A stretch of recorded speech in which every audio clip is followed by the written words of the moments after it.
Welcome to Nirmala accountancy classes. मेरा नाम मिथिलेश सिंह है। आज का टॉपिक है कैश फ्लो स्टेटमेंट ही। कैश फ्लो स्टेटमेंट के कॉन्सेप्ट के बारे में पिछले क्लास में हम लोगों ने सीखा है।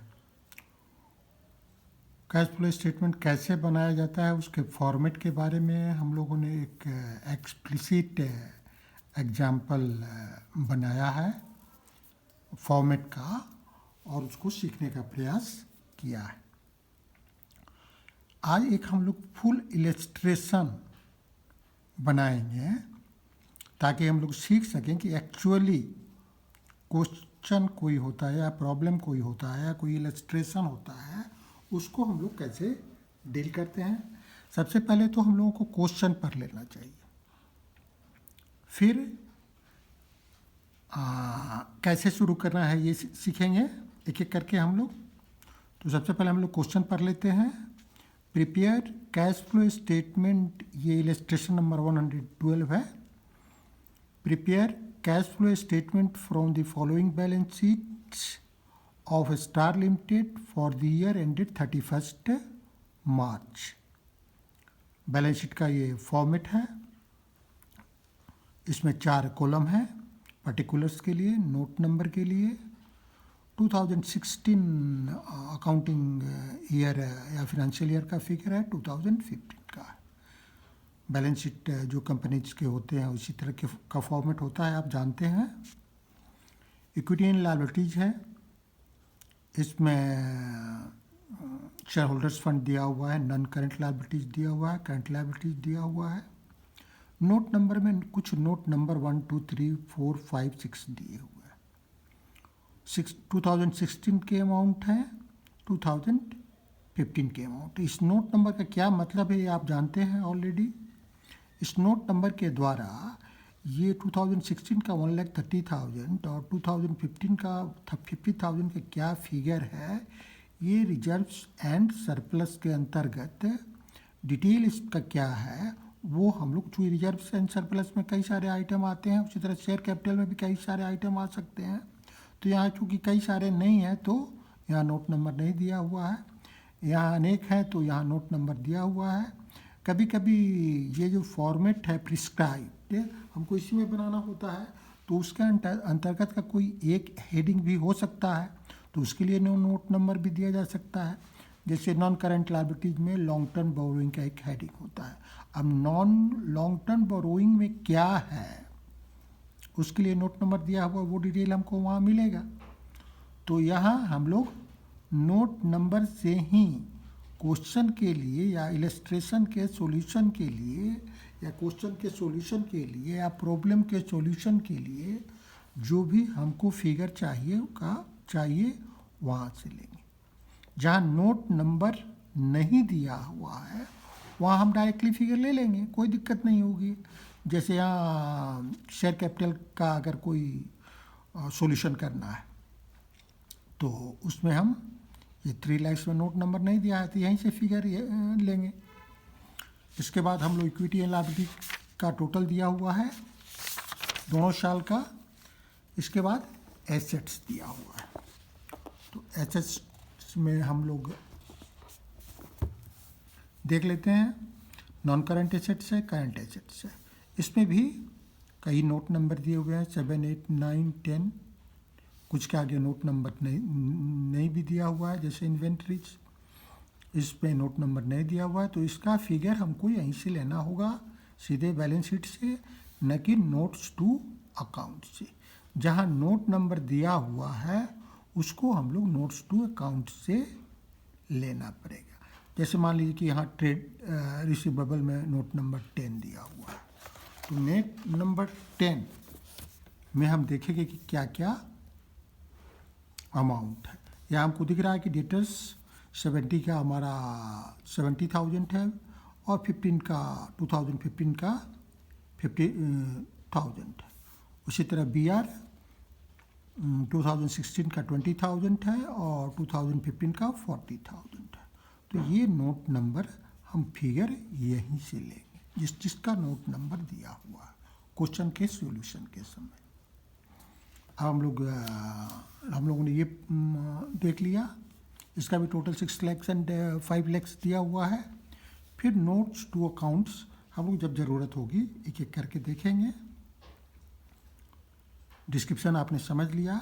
अब एडिशनल इन्फॉर्मेशन हम लोग देखते हैं। डिप्रिसिएशन दिया हुआ है ₹30,000, dividend declared at the rate of 10%, tax paid during year 28,000, tax paid during the year 28,000 दिया हुआ है स्पष्ट। अब हम लोग आगे देख लेते हैं। इंटरेस्ट रिसीव्ड ऑन इन्वेस्टमेंट ₹9,000 दिया हुआ है। Investments costing ₹50,000 was sold at A profit of ₹20,000। Clear है? अब हम लोग क्वेश्चन करेंगे। इसमें हिंट भी दिया हुआ है, cash credit is a financing activity, तो उसको हमको फाइनेंसिंग एक्टिविटी तो मानना ही है। और आंसर भी दिया हुआ है, तो हम लोग आंसर तो बाद में देखेंगे, पहले अपने से बनाते हैं जो हम लोगों ने सीखा है उसके आधार पर। अब सबसे पहले हम लोग फॉर्मेट बना लेते हैं। फॉर्मेट बनाने के लिए क्या करते हैं, जो हमने आपको बताया है पहले भी। सबसे पहले हेडिंग लिखेंगे cash flow statement for the year ended 31 March 2016। 4 column होते हैं, serial number, particulars, details, amount, rupees. A लिखेंगे, क्योंकि हेडिंग में बांट कर लिखेंगे तो सुविधा रहेगी, फॉर्मेट भी यही है। तो ए में हम क्या लिखेंगे, cash flow from operating activities. ये मुख्य फॉर्मेट का हिस्सा है। आइटम्स की चर्चा अभी हम नहीं करेंगे, आइटम जब क्वेश्चन करेंगे तो करते चलेंगे। उसका पार्ट ए और पार्ट बी करके बनाते हैं। पार्ट ए में जो बैलेंस शीट के फिगर हमारे पास पी एल अकाउंट के फिगर होते हैं, statement of P L and L के अकाउंट नहीं, statement of P L L के जो फिगर होते हैं उससे लेते हैं पार्ट ए में। और पार्ट बी में जो हमारे बैलेंस शीट से कुछ चेंज इन वर्किंग कैपिटल के फिगर मिलते हैं वो हम लेते हैं। चेंज इन वर्किंग कैपिटल का मतलब change in current asset and current liability, तो पार्ट बी में उसको लेते हैं। अब हम यहाँ पार्ट ए में क्या लिखेंगे, net profit before tax and extraordinary items. इसके लिए वर्किंग नोट बनाएंगे, जैसा पहले भी हम लोगों ने बताया है आपको। फिर प्लस करेंगे non operating and non cash expenses, ये हमारा मेन हेडिंग होगा। अब इसमें क्या आइटम आएगा ये हम लोग बाद में देखेंगे, चर्चा करेंगे उस पर। फिर माइनस करेंगे नॉन ऑपरेटिंग इनकम, हम मुख्य फॉर्मेट की बात कर रहे हैं। इसमें कुछ माइनस फिगर आएगा तो वो हम लिखेंगे। उसके बाद हमको मिलेगा operating profit before working capital changes, तो जो अमाउंट आएगा प्लस या माइनस में वो हम लिखेंगे। यहाँ हो सकता है कि ऑपरेटिंग लॉस हो बिफोर वर्किंग कैपिटल चेंजेज, तो यहाँ लॉस लिखेंगे प्रॉफिट के बदले में। हम लोग आगे बढ़ते हैं पार्ट बी में। पार्ट बी में क्या करते हैं, हम चेंज इन वर्किंग कैपिटल होता है उसके बारे में लिखते हैं। तो इसमें क्या लिखते हैं, प्लस करते हैं decrease in current assets and increase in current liabilities. जो आइटम होंगे उनको हम लोग लिखेंगे, ये मेड हेडिंग में आ गया। फिर minus increase in current assets and decrease in current liabilities, कुछ माइनस फिगर होंगे वो आएंगे। तो उसके बाद हम लोग थोड़ी जगह छोड़ देते हैं। जो हमारे क्वेश्चन एक बार हम लोगों ने पढ़ लिया है तो देख लिया है कि कितने आइटम हैं, उसके अनुसार हम कुछ जगह छोड़ देंगे। जगह थोड़ी अधिक भी छोड़ी जा सकती है, कम नहीं छोड़नी चाहिए। फिर हमको मिलता है कैश जनरेटेड फ्रॉम ऑपरेशंस। उसके बाद माइनस उसमें से करते हैं, डिडक्ट करते हैं income tax paid, net of tax refund. उसके बाद फिर हमको मिलता है cash flow before extraordinary items. फिर हम लोग प्लस या माइनस करते हैं एक्स्ट्राऑर्डिनरी आइटम्स को। अगर एक्सपेंस है तो माइनस करते हैं, और अगर इनकम है एक्सपेंस है तो माइनस करते हैं, और इनकम है तो प्लस करते हैं, और यहाँ लिखते हैं। फिर जो फिगर आता है वो होता है net cash from operating activities. अगर ये माइनस फिगर होता है तो होगा net cash used in operating activities. ठीक है, जैसा फिगर होगा वैसा लिखेंगे।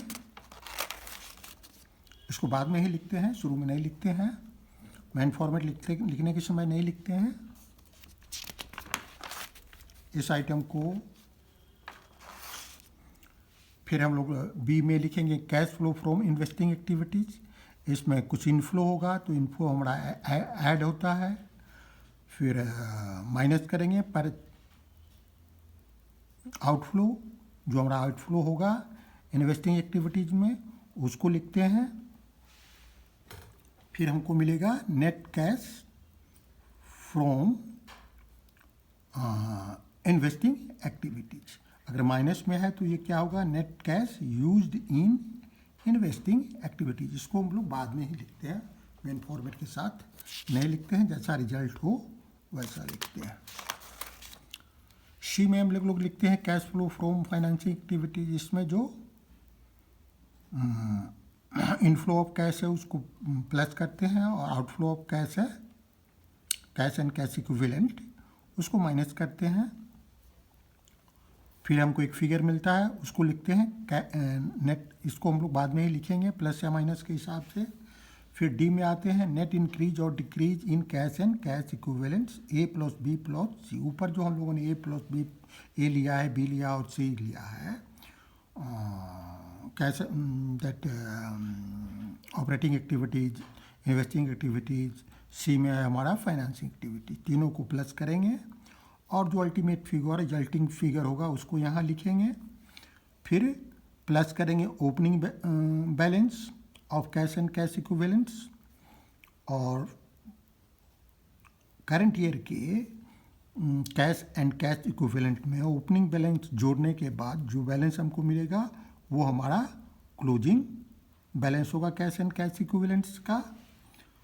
एक मज़ेदार बात यहाँ ये है कि कैश एंड कैश इक्विवेलेंट का ओपनिंग और क्लोजिंग बैलेंस दोनों लिखा रहता है क्वेश्चन के साथ ही, प्रॉब्लम या इलस्ट्रेशन के साथ ही। तो जो करंट ईयर का कैश एंड कैश इक्विवेलेंट्स है उसमें ओपनिंग जोड़ने से क्लोजिंग के बराबर आ जाना चाहिए, तभी क्वेश्चन अर्थमेटिकली हमारा सही है। अब हम लोग क्वेश्चन करते हैं एक एक करके। कैसे करेंगे, प्रोसेस है उसका।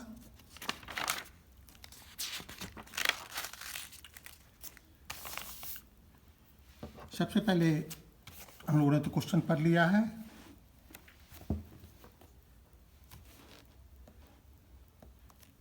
क्वेश्चन हम लोगों ने पढ़ लिया है।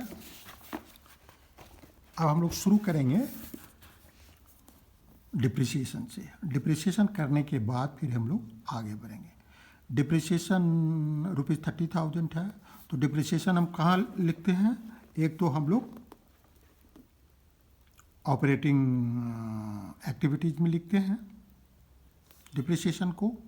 फिर इसका क्या रिपरकशन होगा ये हम लोग आगे बढ़ेंगे तो बात करेंगे। पहले लिख लेते हैं इसको।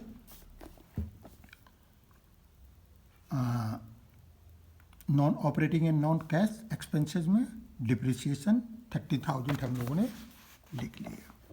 अब डिप्रिसिएशन के साथ साथ डिप्रिसिएशन किस पर लगता है, जो हमारा टेंजिबल एसेट है उस पर लगता है। तो एसेट्स के बारे में हम लोग अभी ही देख लेते हैं, फिर कोई अकाउंट्स अगर बनाना है तो बना लेते हैं साथ साथ ही। तो हमारा tangible assets 7 number notes to accounts में है। तो 7 नंबर नोट्स टू अकाउंट्स देख लेते हैं। Fix assets tangible, plant and machinery है। पिछले साल ये 2 लाख का था, अभी इस साल 2,35,000 का है। तो हमारा इस साल बढ़ रहा है। अब बढ़ रहा है तो क्यों बढ़ रहा है, नेचुरली परचेज किया हुआ है तो कितने का परचेज किया है ये हमको निकालना पड़ेगा। तो इसके लिए हमको एक अकाउंट बनाना होगा। तो हम लोग एक अकाउंट बना लेते हैं। अब अकाउंट हम बनाएंगे तो यहाँ एक अकाउंट बना लेते हैं प्लांट एंड मशीनरी का। प्लांट एंड मशीनरी, अब प्लांट एंड मशीनरी का हमारा यहाँ फिक्स एसेट में हम देख रहे हैं कि प्लांट एंड मशीनरी का ओपनिंग बैलेंस हमारा 2 लाख है, क्लोजिंग बैलेंस 2,35,000 है। तो कोई भी एसेट का जो ओपनिंग बैलेंस होता है वो डेबिट साइड में लिखा जाता है, क्लोजिंग बैलेंस क्रेडिट साइड में लिखा जाता है। तो हमने यहाँ प्लांट एंड मशीनरी में टू बैलेंस BD लिख दिया 2 लाख और closing balance by balance CD लिख लिया 2,35,000।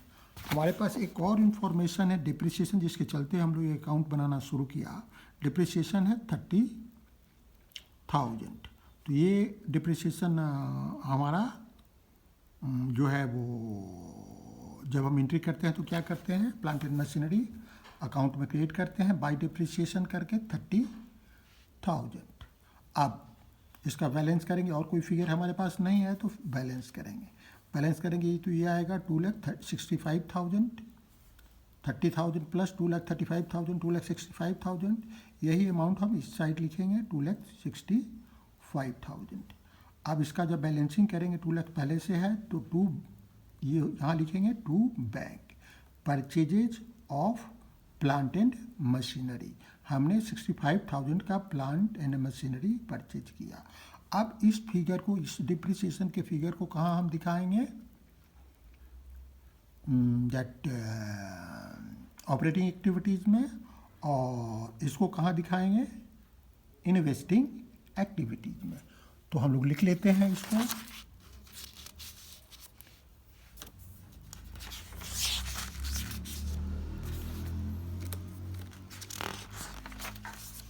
हम लोग यहाँ डिप्रिसिएशन लिख लिया हम लोगों ने 30,000, ठीक है, पहले भी हम लोगों ने देखा था। अब हम इन्वेस्टिंग एक्टिविटीज में लिखेंगे investing activities purchase of P&M plant and machinery. जगह मैं पूरा लिख देता हूँ, प्लांट एंड मशीनरी 65,000 ब्रैकेट में लिखते हैं। जो भी माइनस फिगर होता है उसको ब्रैकेट में लिखते हैं, माइनस फिगर का एडिशन करेंगे उसको भी ब्रैकेट करके, जैसे हम लोगों ने यहाँ किया है वैसे ही लिखेंगे। अब ये तो एंट्री हो गई। अब डिप्रिसिएशन के बाद हम लोग आते हैं डिविडेंड डिक्लेयर 10,000। डिविडेंड डिक्लेयर 10,000 है, तो dividend declare dividend declare at the rate of 10%, dividend declare at the rate of 10%। तो डिविडेंड का कैलकुलेशन करेंगे। डिविडेंड का कैलकुलेशन हम लोग कैसे करेंगे, हम लोग ओपनिंग बैलेंस देखेंगे शेयर कैपिटल अकाउंट का, वो कितना है 3 लाख, ठीक है, इसमें कोई नोट्स नहीं है तो यही फिगर है 3 लाख। ओपनिंग बैलेंस मतलब जो पिछले साल का है, क्लोजिंग नहीं, ठीक है। ये दूसरा हो सकता था तो हम इस पर कल संयोग से दोनों एक ही हैं, लेकिन ये दूसरा अमाउंट हो सकता था, लेकिन हम करेंगे पिछले साल के बैलेंस पर कैलकुलेशन, क्योंकि डिविडेंड जो पिछले साल की पूंजी है उसी पर देना है ना। तो ये आएगा 10% 30,000। तो इस 30,000 को, ये जो dividend declared at the rate of 10% है, इसको कहाँ लिखेंगे हम लोग, जो वर्किंग नोट बना रहे हैं net profit before tax and extra ordinary items, उसमें। तो हम लोगों ने ऐड किया dividend declare at the rate of 10% 30,000। अब हम लोग आगे बढ़ते हैं, टैक्स पेड ड्यूरिंग। अच्छा, अब इसको एक दूसरी जगह भी लिखेंगे, डिविडेंड जो डिक्लेयर्ड हुआ वो कहाँ लिखेंगे हम लिखेंगे फाइनेंसिंग एक्टिविटी, लेकिन फाइनेंसिंग एक्टिविटीज़ में लिखेंगे डिविडेंड पेड, कितना पेमेंट हुआ है। इसके लिखेंगे कि हमारे पास एक और इंफॉर्मेशन है, short term provision. Short term provision में हमारे पास एक इंफॉर्मेशन है कि हमारा short term liability, short term borrowings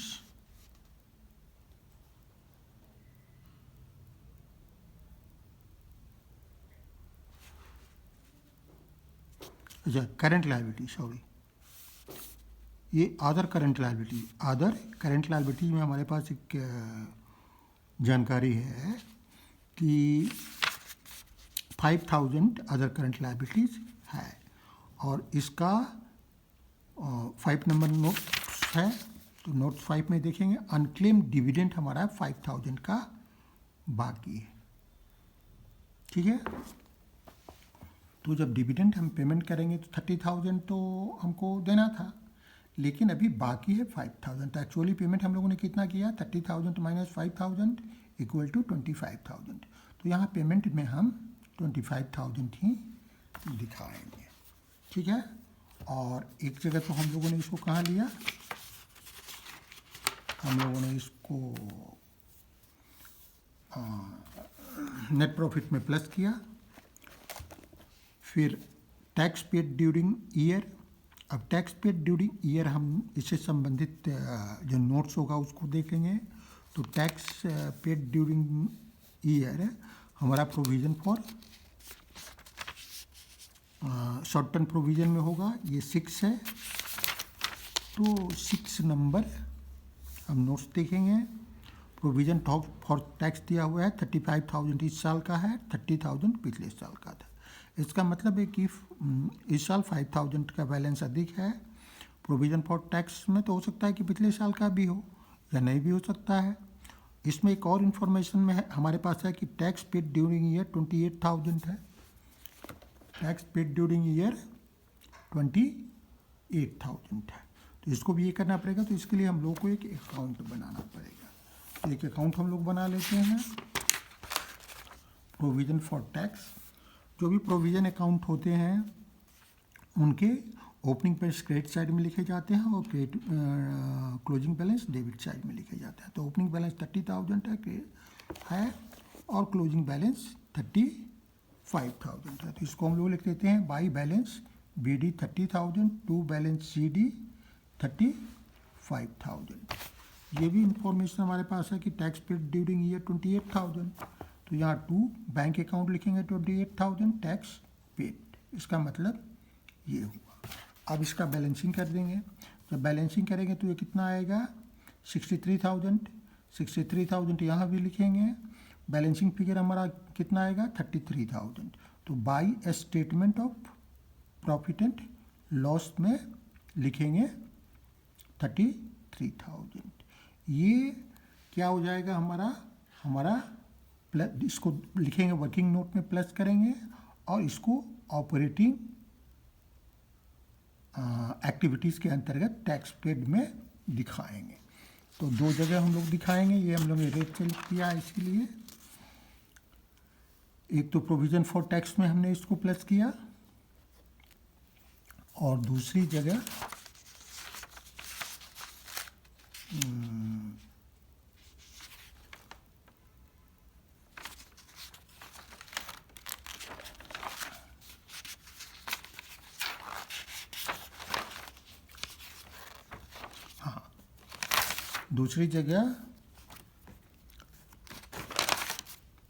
operating activities में हम लोग इसको दिखाएंगे। कहाँ दिखाएंगे, इनकम टैक्स पेड 28,000 ये हम लोगों ने दिखाया। ठीक है, अब हम लोग आगे बढ़ते हैं। इंटरेस्ट रिसीव्ड ऑन इन्वेस्टमेंट ₹9,000 का इंटरेस्ट हमको मिला। तो इंटरेस्ट जब हमको मिलता है तो ये हमारा एक नॉन ऑपरेटिंग इनकम है। तो इसको माइनस कर देंगे। इंटरेस्ट रिसिव्ड ऑन इन्वेस्टमेंट 9,000, लेकिन ये हमारा एक प्रॉफिट भी होगा। तो यहाँ प्रॉफिट चूँकि के रूप में हम लोगों ने दिखाया था, इसलिए हम लोगों ने यहाँ इसको दिखाया 9,000। ठीक है, interest received on interest received on investment, इसको इसको हम लोगों ने दिखाया। अब ये इसलिए इसको दिखाया इंटरेस्ट रिसिव्ड ऑन इन्वेस्टमेंट कि एक नॉन ऑपरेटिंग आइटम है, और हमको इसमें क्या लेना है, cash flow from operating activities. अब हम लोगों को नेक्स्ट एडजस्टमेंट देखना है। इंटरेस्ट रिसिव्ड ऑन इन्वेस्टमेंट 9,000 हम लोगों ने देख लिया। अब इंटरेस्ट रिसिव्ड ऑन 9,000 का ट्रीटमेंट देख लिया। अब investment costing ₹50,000 was sold at A profit of 20%। अच्छा, इंटरेस्ट रिसिव्ड ऑन इन्वेस्टमेंट हमारा 9,000 यहाँ है, और इंटरेस्ट का इनकम हमारा यहाँ से तो माइनस कर दिए, लेकिन इसको तो दिखाना है हमको कहीं से हमारी आमदनी है। कहाँ आमदनी है, ये इन्वेस्टिंग का आमदनी है, इनफ्लो है। तो इंटरेस्ट रिसिव्ड ऑन इन्वेस्टमेंट 9,000 हम लोगों ने यहाँ दिखाया। क्लियर है। अब नेक्स्ट जो एक ट्रांजेक्शन है उसको लेते हैं एडजस्टमेंट में। Investments costing ₹50,000 was sold at A profit of 20%। तो इसके लिए हम लोगों को एक इन्वेस्टमेंट अकाउंट बनाना पड़ेगा। अब हम इसके लिए intangible assets non current investment देखेंगे। 9 नंबर नॉन करंट इन्वेस्टमेंट, इसमें हमको फिगर मिल रहा है पिछले साल का इन्वेस्टमेंट हमारा 1 लाख है, इस साल का 1,50,000 है। इसका मतलब इन्वेस्टमेंट का परचेज हुआ है, तो हमको एक अकाउंट इन्वेस्टमेंट अकाउंट बनाना पड़ेगा। तो हम एक इन्वेस्टमेंट अकाउंट बना लेते हैं।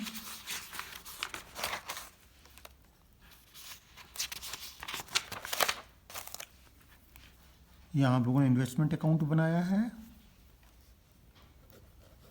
यहाँ डेबिट लिखेंगे, यहाँ क्रेडिट लिखेंगे, P&M, इसको हम प्लांट एंड मशीनरी पूरा लिख देते हैं, plant and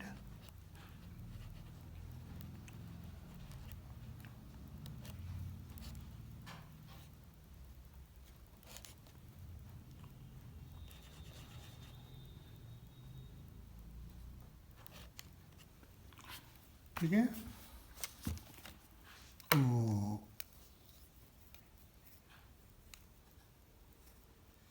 plant and machinery,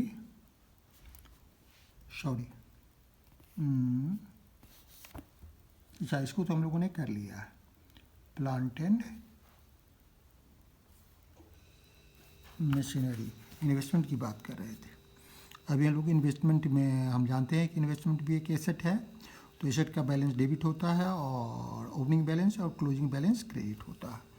तो नॉन करंट इन्वेस्टमेंट 9 नंबर है। 9 नंबर ट्रेड इन्वेस्टमेंट है 1 लाख।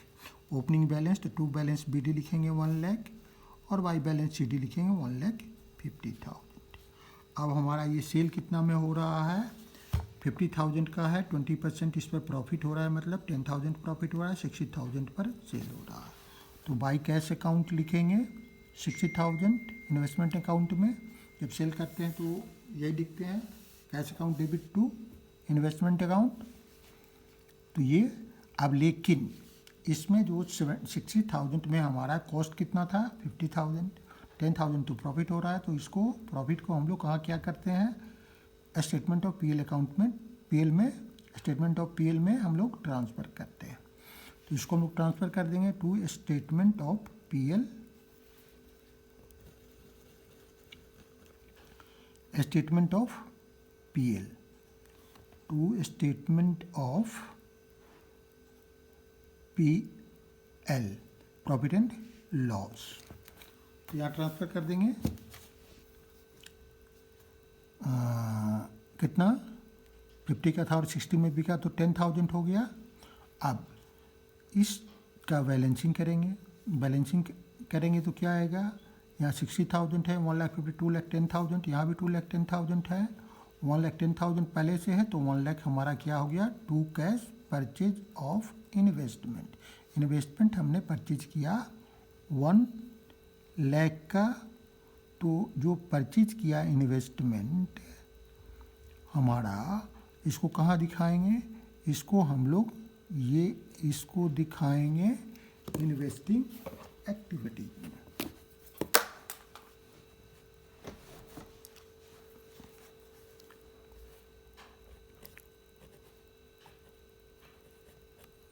इन्वेस्टिंग एक्टिविटीज में, ठीक है, इसको इन्वेस्टिंग एक्टिविटीज में दिखाएंगे। तो हम लोग आ जाते हैं, इसको भी इन्वेस्टिंग में दिखाएंगे और इसको भी इन्वेस्टिंग में दिखाएंगे। तो इन्वेस्टिंग एक्टिविटीज में हम लोग आ जाते हैं। अब यहाँ देखिए, ये फाइनेंसिंग है, proceed from sale of investment 60,000 आ गया, और परचेज ऑफ इन्वेस्टमेंट हमारा 1 लाख आ गया। ये 65,000 तो पहले ही हम लोगों ने देख लिया था, ये 9,000 भी देख लिया था, ये भी देख लिया, और प्लांट एंड मशीनरी अकाउंट हम लोगों ने बनाया था, तो ये 65,000 यहाँ देख लिया था। अब हम लोग आगे बढ़ेंगे, ये भी हो गया। अब एक एक करके बैलेंस शीट का जो आइटम उसको लेंगे। शेयर कैपिटल के बारे में जो करना था हम लोगों ने कर लिया। रिजर्व एंड सरप्लस 1 है, तो 1 में क्या डिटेल है, 1 में मेरा डिटेल है रिजर्व एंड सरप्लस। नोट्स में नोट नंबर 1 में डिटेल है, जनरल लीजर हमारा 10 का था, 20 हो गया, तो ये इंक्रीज हुआ। तो क्या करते हैं हम, दैट क्लोजिंग माइनस ओपनिंग करते हैं, उतना इंक्रीज करते हैं और उसको प्लस करते हैं स्टेटमेंट ऑफ पीएल में। तो ये कितना हो जाएगा, प्रोविजन जनरल रिजर्व 20,000। ये सब आइटम हम लोगों ने कर लिया है। दूसरा आइटम है balance in statement of profit and loss, इसमें क्लोजिंग माइनस ओपनिंग करते हैं। क्लोजिंग माइनस ओपनिंग करते हैं, तो क्लोजिंग हमारा 1 लाख है, ओपनिंग 40,000 है, 60,000 ये आ गया net profit for the current year. अब हम लोग आगे बढ़ेंगे। दूसरा आइटम हमारा हो गया रिजर्व एंड सरप्लस। अब नॉन करंट लायबिलिटीज में आएंगे। Non current long term borrowings है 50,000 दोनों साल में है। नोट नंबर 2 में क्या डिटेल है, 12% मॉर्गेज लोन, ठीक है। अब मॉर्गेज लोन पिछले साल हमारा था 12%। ये देने का मतलब है, चाहे क्वेश्चन में लिखा हो या नहीं लिखा हो, कि इस पर 12% इंटरेस्ट हमको देना होगा और हमने दिया होगा, ठीक है। तो अगर क्वेश्चन में नहीं लिखा है तब भी ये हम मान कर चलते हैं। तो यहाँ हम 12% कैलकुलेट करेंगे। 50,000 का 12%, 50 जो ओपनिंग बैलेंस है उस पर करेंगे। 12% कितना होगा, 6,000। तो 6,000 को हम लोग 2 जगह लिखेंगे। कहाँ कहाँ लिखेंगे, एक तो लिखेंगे दैट फाइनेंशियल एक्टिविटीज में, ये 6,000 माइनस होगा 12% interest on mortgage loan paid, ठीक है। और दूसरी जगह चूँकि कैश में हमने पेमेंट किया है और एक ये नॉन ऑपरेटिंग आइटम है, इसलिए इसको हम लोग ऐड बैक करेंगे ऑपरेटिंग एक्टिविटीज में। यहाँ हम लोगों ने लिखा, प्लस किया, डिप्रिसिएशन हम लोगों ने पहले कर दिया है। और ये अब नेक्स्ट आगे बढ़ेंगे।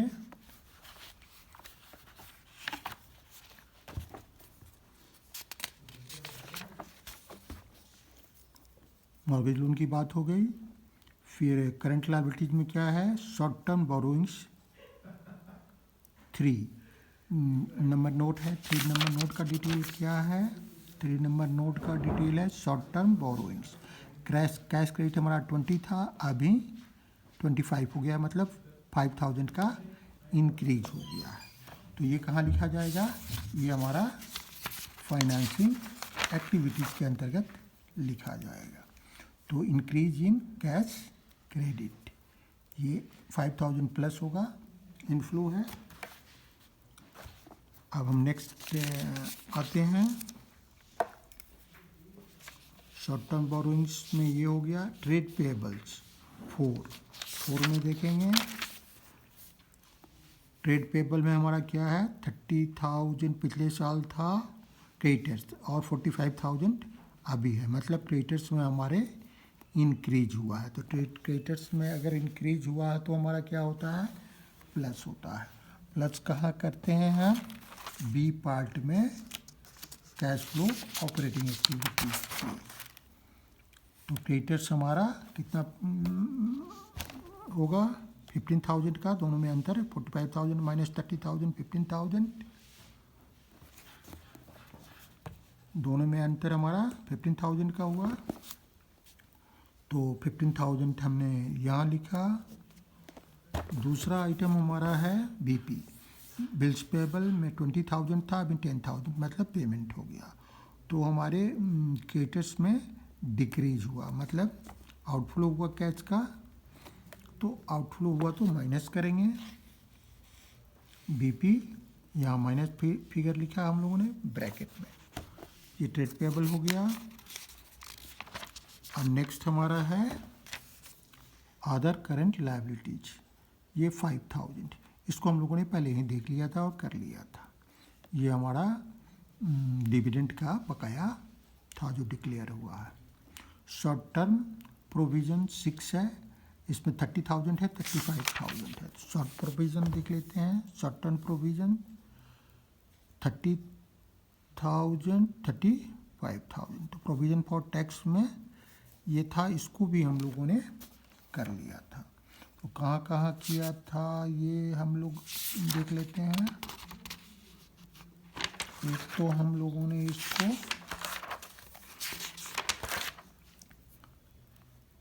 33,000 यहाँ किया था और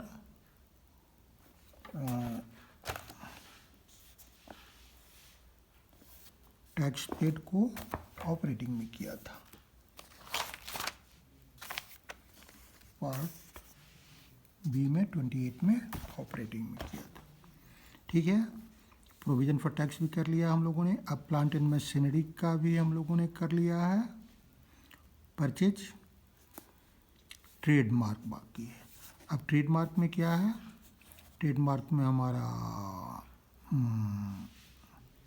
40 था, अब 30 हो गया है, मतलब राइट ऑफ हुआ है 10,000। तो इसको हम लोग कहाँ करते हैं, डेट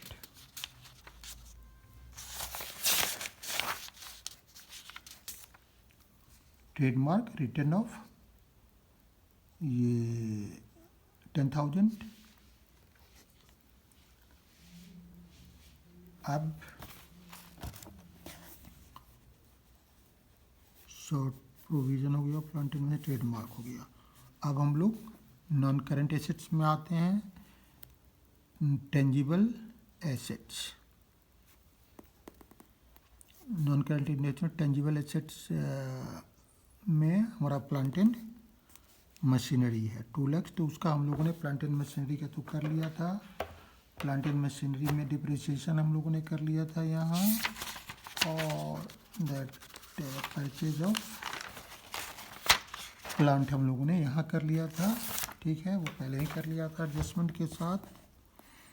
ट्रेडमार्क अभी हम लोगों ने कर लिया। नॉन करंट इन्वेस्टमेंट में ट्रेड इन्वेस्टमेंट भी हम लोगों ने कर लिया। अब डेटर्स ट्रेड रिसीवेबल्स में लास्ट आइटम है हमारा ट्रेड रिसीवेबल्स। तो ट्रेड रिसीवेबल्स में 50 और 70 है, मतलब हमारा ट्रेड रिसीवेबल एक एसेट बढ़ रहा है।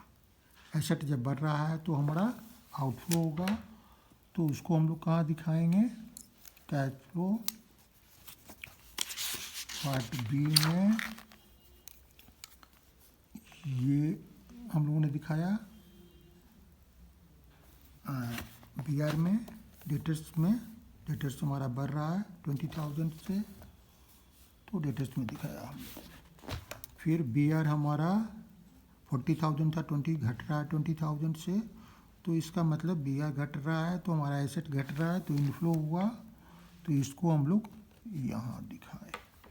अब एक आइटम हमारा ये रहा इन्वेंट्रीज। इन्वेंट्री 60 का था, अभी 70 का, इसका नोट्स नहीं है तो 70 का हो गया। तो 70 का हो गया तो यहाँ 10,000 का इंक्रीज हुआ, तो इंक्रीज हुआ इन्वेंट्री में, तो ये 10,000 इन्वेंट्रीज का इंक्रीज हो गया, आउटफ्लो हो गया। अब सारे आइटम्स हो गए, तो हम लोग इसको अब कैलकुलेट करेंगे कि क्या आइटम, मतलब प्लस माइनस जो करना है वो करेंगे।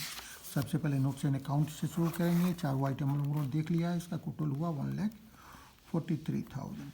तो 1,43,000 को हम लोग कहाँ लिख देंगे? That net profit before tax and extra ordinary items working note 1,43,000, ये हम लोगों ने लिख दिया। अब इनको सबको टोटल करेंगे तो 1,89,000 आएगा। अब इसमें से इन दोनों का टोटल करेंगे तो ये कितना आएगा? ये 19,000 आएगा।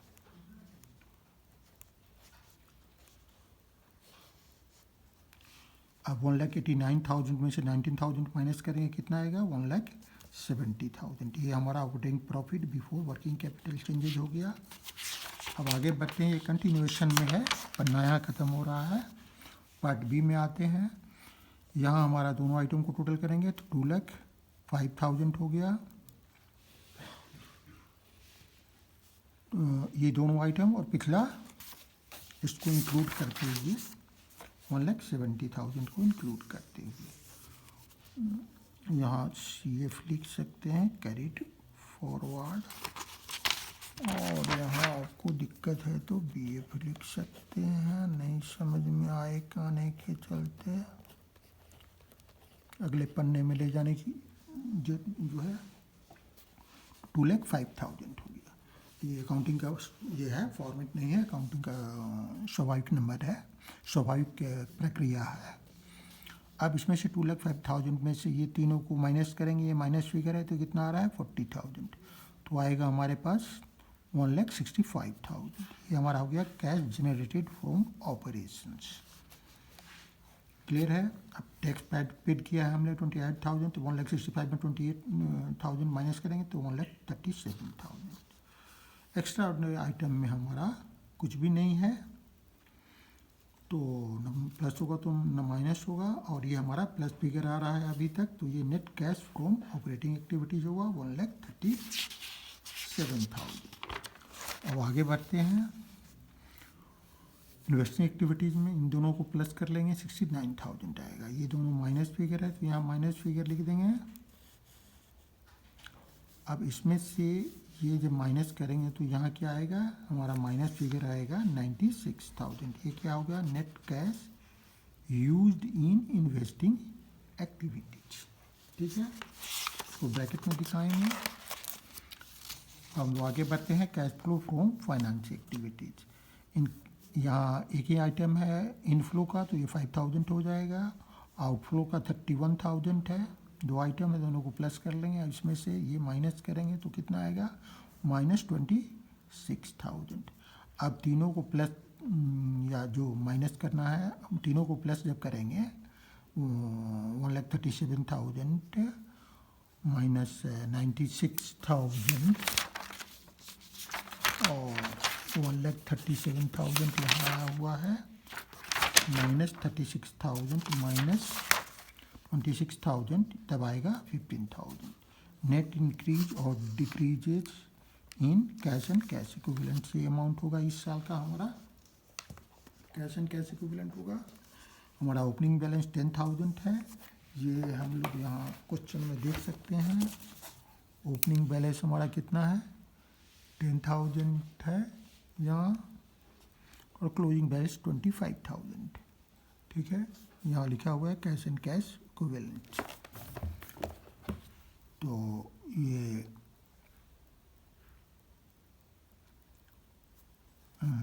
ओपनिंग बैलेंस 10,000 है, 10,000 15,000 हम प्लस करेंगे तो ये 25,000 आएगा। तो opening balance cash and cash equivalent का और closing cash and cash equivalent ये हमारा दोनों सही है। अब हम आंसर लिख लेते हैं। आंसर कैसे कैसे है, आंसर हमारा cash flow from operating activity 1,37,000 है, cash use in investing activities 96,000 है, and cash use in financing activities 26,000 है। बुक वाले का भी वही है जो हमने कैलकुलेट किया है। ठीक है, मुझे उम्मीद है कि आपको खूब समझ में आया होगा क्वेश्चन, कोई दिक्कत नहीं हुई होगी। Thank you, see you again.